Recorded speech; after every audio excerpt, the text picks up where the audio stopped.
ایک بندہ جرت سے لڑا، پامردی کے ساتھ لڑا، پوری توانائی کے ساتھ لڑا، انگ انگ پہ زخم کھائے اور مارا گیا۔ اب اگر وہ حضور علیہ السلام کے ساتھ ایمان رکھنے والا نہیں ہے تو ان تمام تر شجاعتوں کے باوجود وہ شہید نہیں کہلائے گا۔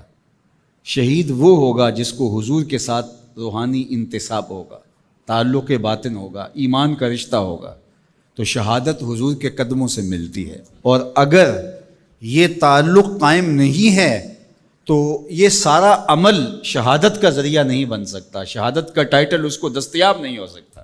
اس کے لیے شرط اول جو ہے وہ ایمان ہے۔ اللہ اکبر۔ تو جس شہید کو حضور پر ایمان لانے کے نتیجے میں شہادت نصیب ہوتی ہے اور وہ مردہ نہیں زندہ کہلاتا ہے، اور قرآن کہتا ہے کہ اسے مردہ کہنا بھی نہیں، مردہ گمان بھی نہیں کرنا، تو مجھے بتاؤ جس نبی کے قدموں کے صدقے سے یہ شہادت نصیب ہوئی، اس نبی کی اپنی حیات طیبہ کا عالم کیا ہوگا، اپنی زندگی کا عالم کیا ہوگا۔ حضرت ابو درداء رضی اللہ تعالیٰ عنہ فرماتے ہیں کہ حضور علیہ السلام نے فرمایا کہ جمعے کے دن کثرت کے ساتھ میرے اوپر درود پڑھا کرو، یہ یوم مشہود ہے، اس دن فرشتے حاضر ہوتے ہیں اور یہ تمہارا درود میرے اوپر پیش کیا جاتا ہے۔ تو صحابہ نے عرض کی، یا رسول اللہ صلی اللہ علیہ وسلم، جب آپ وصال کر جائیں گے تو کیا یہ سلسلہ بعد میں بھی یوں ہی جاری رہنا چاہیے؟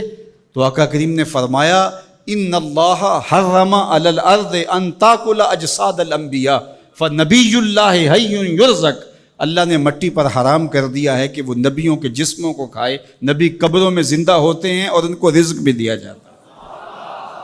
اللہ اکبر۔ تو زندہ ہے واللہ، تو زندہ ہے واللہ، میرے چشم عالم سے چھپ جانے والے۔ اللہ نے ان کو وہ حیات طیبہ اور طاہرہ سے نوازا ہے، وہ قبر میں زندہ ہیں، قبر میں حیات ہیں اور اپنی امت کے احوال سے آگاہ ہیں۔ امام مالک امام دار الہجرہ آپ فرماتے ہیں کہ جب کوئی حضور کے روضے پہ جائے تو باقی ائمہ نے کہا کہ وہ کہیں ہم حضور کے روضے کی حاضری کے لیے گئے تھے اور ہو کے آئے ہیں، لیکن امام مالک کہتے ہیں اگر کوئی حضور کے روضے سے ہو کے آئے تو کہے میں حضور سے مل کے آیا ہوں، میں حضور سے مل کے آیا ہوں، اس لیے کہ حضور اپنی قبر میں زندہ ہیں۔ حضور نے ارشاد فرمایا، قرب قیامت میں جب حضرت عیسیٰ آئیں گے اور حضرت عیسیٰ علیہ السلام آئیں گے اور پھر دین کی تنفیذ ہوگی، خنزیر کو قتل کریں گے، شراب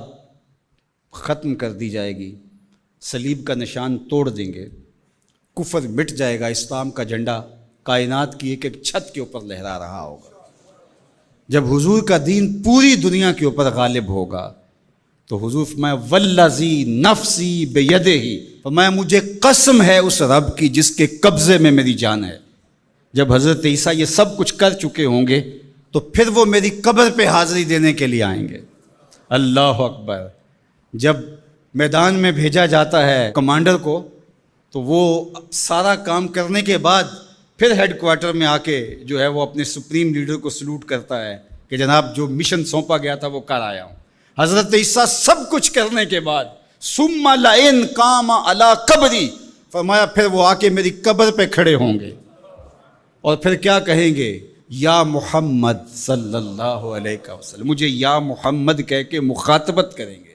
میرے حضور نے کیا کہا، لَأَجِیبَنَّهُ، لوگوں سن لو، میں قبر سے حضرت عیسیٰ کو جواب دوں گا، تو زندہ ہے واللہ، تو زندہ ہے واللہ، میرے چشم عالم سے چھپ جانے والے۔